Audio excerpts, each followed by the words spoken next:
This boy suffered a botched circumcision and was raised as a girl for 13 years. In 1965, David Reimer was born a boy along with his brother in Winnipeg, Canada. But at 8 months, he suffered a botched circumcision and unfortunately, his genitals were accidentally burnt off. While his twin brother was fine, David's damage could not be fixed. So David's parents consulted with Dr. JonBenet and he suggested that David undergo sex reassignment surgery and be given hormones and instead be raised as a girl. His parents took the advice and changed David's birth name from Bruce to Brenda. Dr. Money believed that David could be easily raised as a girl despite being born as a biological male. The doctor even told David's parents to never tell him or his twin brother what happened to him as a baby. As the twins got older, Dr. Money continued to see them for annual checkups, but it's been said that during these appointments, he would make them rehearse sexual acts as he photographed them. Throughout David's childhood, he rejected anything feminine and consistently showed masculine traits. By the time he reached 13 years old, he was suicidal and his mom realized that he wasn't happy being a girl. Soon after, David's father finally told him the truth and immediately he changed his name from Brenda to David. David then began taking testosterone and going through various operations to rebuild his genitals. But he continued to suffer from psychological trauma throughout his life due to Dr. Money's experiment, and not long after, his twin brother passed away. And sadly, at the age of 38, David committed suicide. A lot of people blame Dr. Money for David's death, but his defense is that it was the right thing to do at the time. When I think of theme park rides likely to kill someone, I don't think about the miniature railway. Unfortunately, that's exactly what happened at Gulliver's Land in Milton Keynes. Hugh Doe was 56 and from Newport Pagnell in Bucks. He was an engineer and he was working at Gulliver's Land on May the 10th, 2006. He had been doing some maintenance on the miniature railway train at the theme park, and after the work was completed, it's reported that he stood up after giving the driver the all clear to move the train on. Tragically, he was killed instantly when the train went into a tunnel. Hideously, it's reported that he suffered a huge amount of trauma to his skull and brain before being dragged through the 10-foot-long tunnel. When a health and safety spokeswoman was asked for comment, she stated that he had been decapitated. She stated, "There was probably 2.5 to 3 inches between the top of the carriage and the tunnel." The park was closed to members of the public the day after the incident as a mark of respect for the victim. There was an inquest into Hugh Doe's death. Eventually, it was announced that Hugh's death was labelled as misadventure. You think people actually want to buy your shit after you literally cut up fucking flesh and bones and eyeballs and brains? Like, who the fuck wants to eat shit like that? Well, you never know. You never know. You never know. So prison really was not any type of difference for you. When I came on the trial and told my story about how I was kidnapped and how I attacked you and you claimed that I tried to kill you, it was You did try to kill me with a knife. It was self-defense. Huh. You were never going to let me go. Blood-curdling facts that you wish you never knew, Part 13. Hundreds of thousands of bodies have either been lost or buried at sea, so every time you swim in the ocean, you're basically bathing in a graveyard. Chainsaws were originally invented for childbirth. Female mummies in ancient Egypt were always decomposed more than the male ones, and this is because the male bodies were embalmed a lot sooner while the female bodies were kept at the family home until they started to decompose a little bit. And this was to prevent people from having sex with the dead female bodies. Vlad the Impaler was called this because he would place his enemies ass first on pointed poles that would slowly skewer them to death. Fatal familial insomnia is a disease where a person literally cannot go to sleep no matter what they take or what they do. The symptoms get progressively worse until they die of exhaustion. And for the last one, you might want to look up who invented blow-up dolls. These are the people that left almost 200 bodies in their funeral home to rot for over 4 years. They were stealing people's money, not actually cremating their loved ones, and let me just show you their Facebook post and what they were actually doing with this money. Here they are, August 10th, 2021, on a family vacation in New York City at the Empire State Building. In October of 2021, it looks like they were actually trying to buy his grandparents' old house. And they say, "We had a cash offer ready to go." Wonder where all that cash came from. Here's November 9th, 2021. Looks like they're in South Beach, Miami now, which is not cheap. Staying at a hotel right on the beach. And here they are just 1 month later in December of 2021, bragging about their nice hotel in San Francisco. And then in February of 2022, another vacation, this time to Vegas. Him and his wife and his family all going on these vacations. Here's a post from December 2021 talking about how he's so happy with where his businesses are at, the right people in the right place doing the right thing at the right time. Yeah, you were never doing the right thing.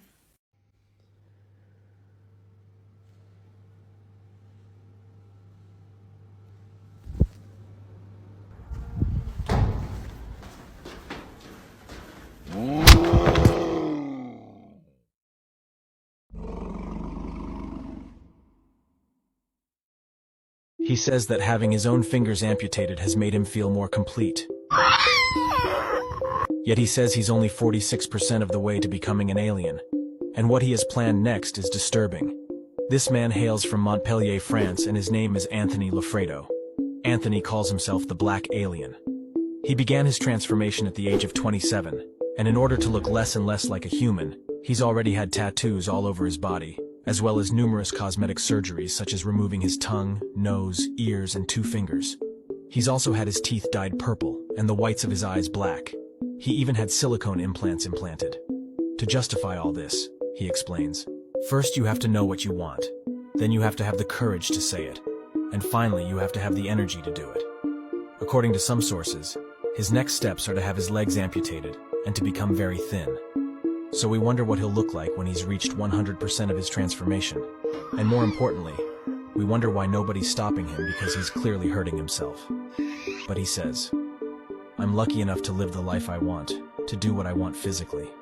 It's absolute freedom. There's no one to stop me. Except that he still complains when he gets kicked out of public places like certain restaurants, which don't hesitate to ask him to leave. Now, the rarest lip type is a Cupid's bow lip, where the middle of the upper lip dips down and there are 2 distinct peaks on either side. You can also see it more clearly here. It's difficult to quantify as there haven't been any high quality studies, but it's thought that less than 5% of people have this lip shape. Everyone laughed at him when he married her, but 2 years later, they regretted it. The story begins with this guy named Sean, who met Amelia and instantly fell in love. But when he would tell his friends about her, they would just laugh. But Sean knew he loved Amelia and was going to propose to her. Amelia had always been bullied because of her weight, but Sean loved her no matter what. When they went out in public, they would get dirty looks. People would laugh at them in the streets. But Sean did not care and decided to marry her. 2 years down the line, Amelia had a secret that Sean did not know about. Sean was so in love with Amelia, he decided to marry her regardless of people laughing at him. They got married on the beach and looked very happy. But 2 years down the line, Amelia had a deep secret. Sean started to notice that something was off. The couple looked happy, but Amelia was keeping something from Sean. Amelia had been distant for many months, and one day Sean decided to ask Amelia what was wrong. Amelia finally opened up and said that she had been cheating on Sean. Immediately when Sean heard this, he was shocked. He was so angry and felt betrayed. In Texas, a 17-year-old named Isaac Gonzalez was arrested after cutting his ankle monitor off and taunting police on social media. Gonzalez, a murder suspect, who fired around 100 bullets into a residence, resulting in the unintended killing of an innocent woman named Novita Brazil and the injury of another person. He is now facing charges of murder and aggravated assault with a deadly weapon. Additionally, an unnamed 15-year-old boy is facing a murder charge in connection to the incident. The shooting took place when Gonzalez and the 15-year-old mistakenly targeted the wrong house, believing it to belong to a rival gang. This led to the death of Novita Brazil, a 25-year-old woman who was studying at her home. Following the shooting, the suspects engaged in a high-speed chase with the police and discarded several firearms believed to have been used in the incident. They were initially apprehended, but were able to post bail. During their arrests, both suspects displayed a shocking disregard for law enforcement and the seriousness of their actions.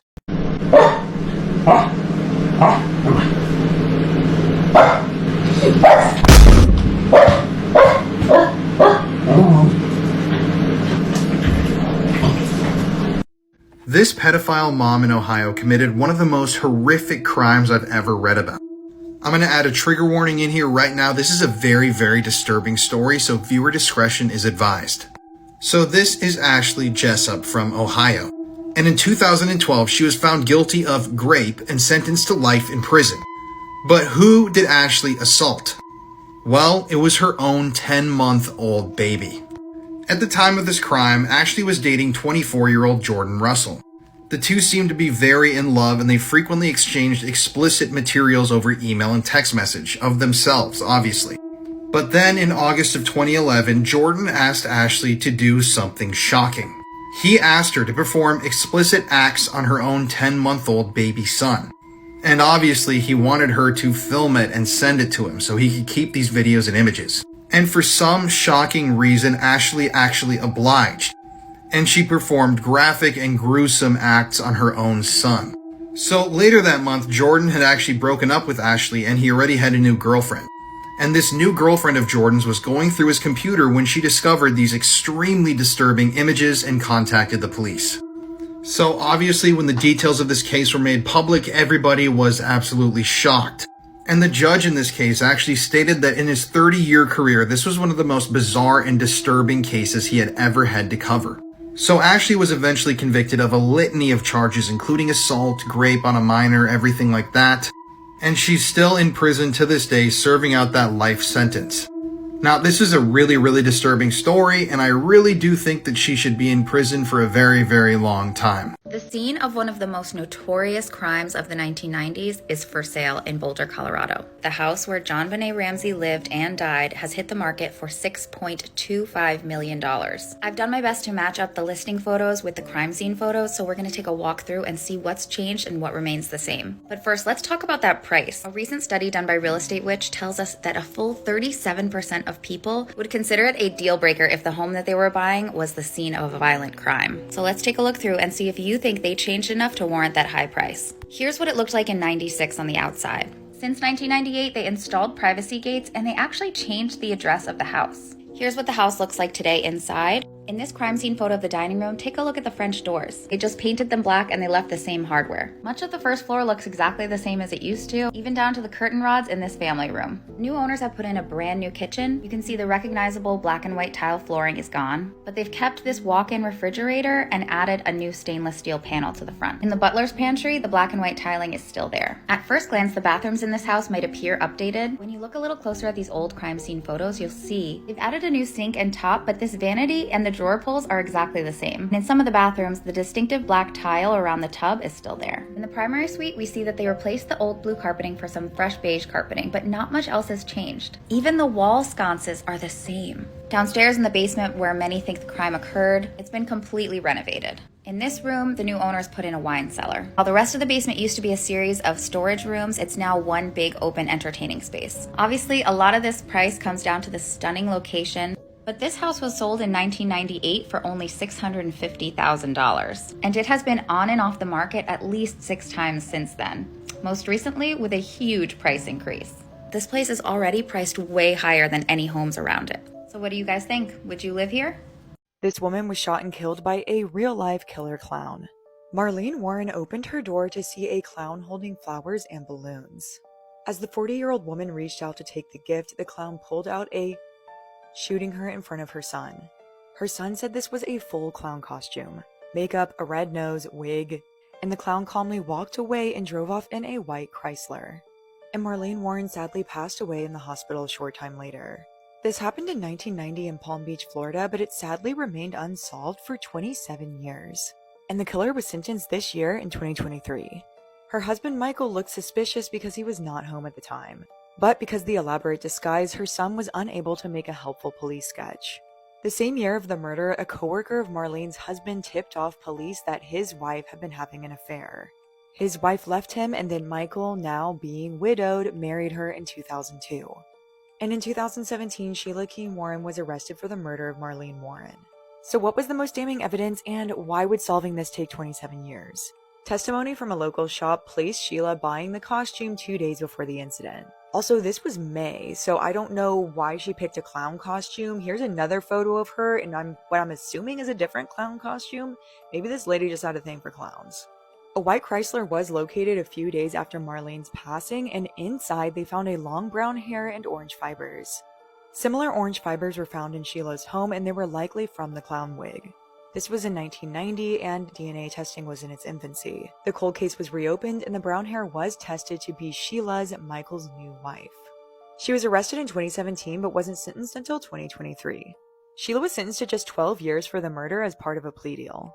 And with time served, she's actually going to get out sometime relatively soon. Michael was not charged, even though I'm sure he knew that his second wife killed his first one. In a recent interview with Michael and Marlene's son, he said that he's just glad to have closure. But what do you guys think? How long should she have gotten for the murder of Marlene Warren?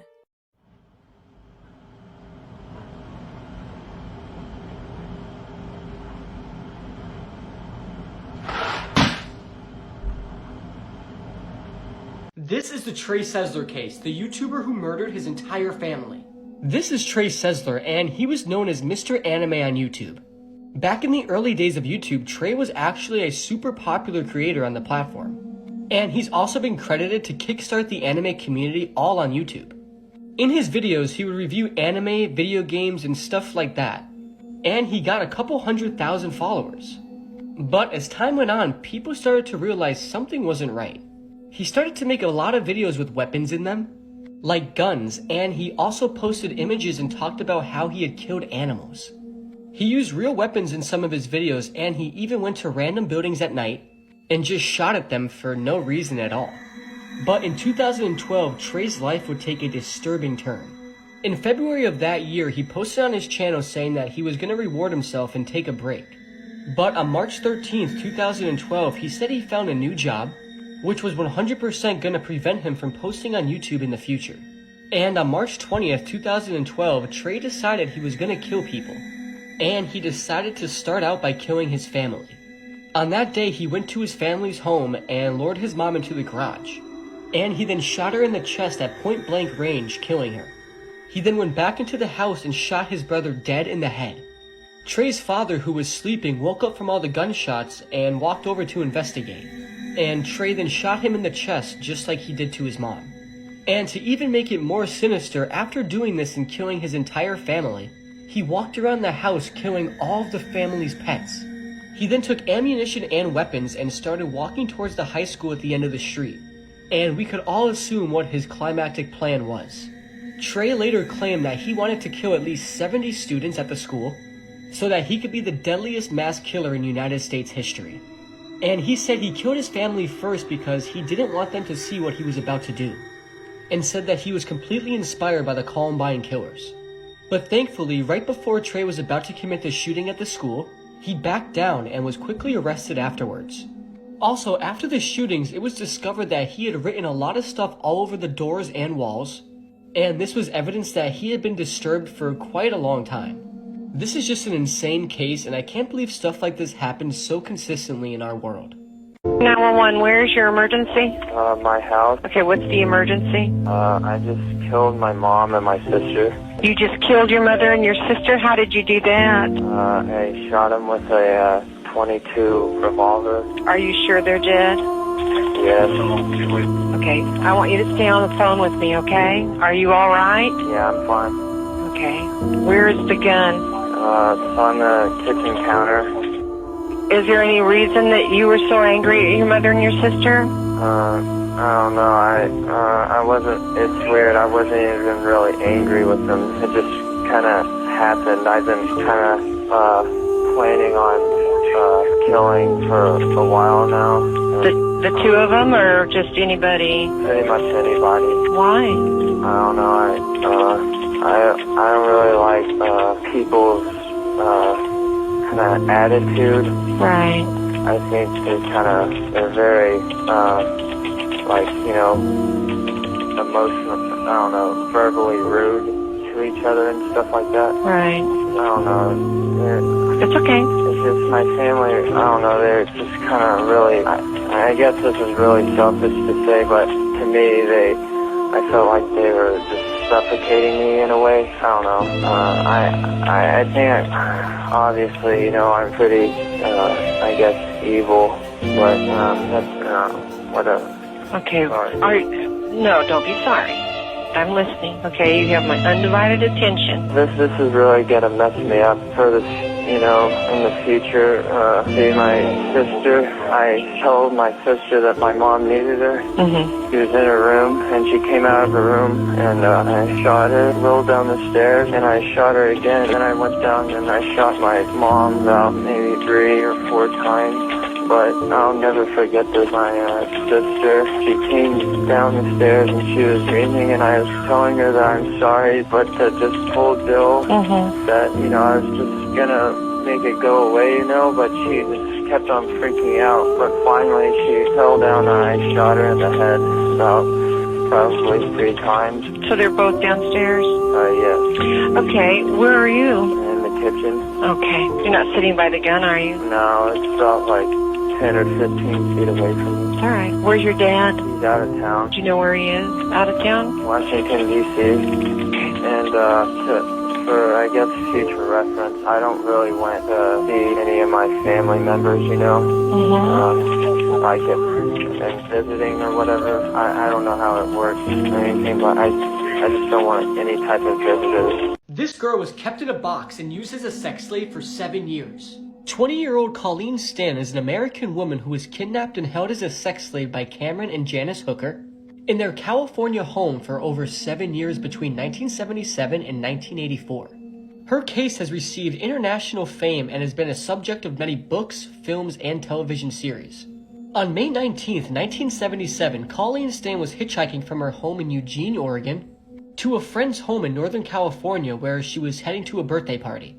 Cameron Hooker kidnapped 20-year-old Colleen after picking her up. Colleen said she was a very experienced hitchhiker and had allowed 2 rides to go past her before accepting the ride with Cameron Hooker. Colleen said she felt confident climbing into the blue van because Hooker's wife Janice and their baby were in the car. They then stopped at a gas station along the way and Colleen went to use the restroom.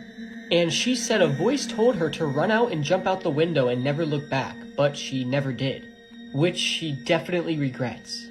When they left, they got on the highway and Cameron Hooker pulled over on the side of the road and put a knife to Colleen's throat, all the way until they got to an isolated area. She was then locked in a wooden box that was designed to prevent light, sound, and fresh air entering. After this, Colleen was tortured and kept locked in the box for 23 hours a day until she was given a contract and forced to sign herself into slavery for life in January 1978. Her kidnapper also said that they were being watched by a powerful organization called the Company, and if she ever tried to escape, they would torture her and harm her family. Colleen then became a slave and her new name was Kay, and she was forced to call Cameron Master. Cameron then started raping Colleen, and it was mostly consisting of oral rape. Cameron reportedly didn't want to have normal sex with Colleen because he considered that to breach his agreement with his wife. Instead, he raped her with objects. To avoid painful punishments, Colleen tried to comply with Cameron's commandments, which later led to her being allowed to go out to jog and work in the yard, and even help him with bigger stuff like an underground dungeon for more slaves. Even with an open door, neighbors, and a telephone, she never made an attempt to escape because her fear of the Company kept her from seeking help. Additionally, Stan was also allowed to visit her family by herself in 1981, but did not reveal her situation due to her fear of the possible consequences from the Company. Her family thought she was involved in some sort of cult, and they did not want to pressure her to stay in fear that she would stay away forever. The next day, Colleen returned for a second visit with Cameron posing as her boyfriend. Cameron feared that he had given his slave too much freedom and took her back to his home, where he locked her in the wooden box under his waterbed. She remained in the box 23 hours a day for the next 3 years. Colleen would go to the bathroom using a bed pen which she positioned under herself with her feet. Once Cameron's children had gone to bed, he would take Colleen out of the box and feed her and torture her. Colleen was not allowed to make any noise and she had to stay still for 23 hours a day in the complete dark, with little to no air to breathe. In the summer, the box would get over 100 degrees Fahrenheit. In 1983, Colleen was allowed to get a job as a maid at a hotel. and Cameron wanted her to become his second wife, which was a turning point for Janice, who is his wife. And in August 1984, Janice began struggling with herself and went to Colleen. She then told her that Cameron was not part of the company and the company wasn't even real. Janice then helped Colleen escape to a bus station where they had Colleen's parents help bring her home. Colleen Stan is still alive today, and she experiences PTSD and has extreme back and shoulder injuries, which is from being trapped in a small box for 7 years straight. This case is extremely gut-turning, and could you ever imagine this happening to you? Luckily, Cameron Hooker was found guilty of kidnapping and sexual assault and was sentenced to 104 years in prison.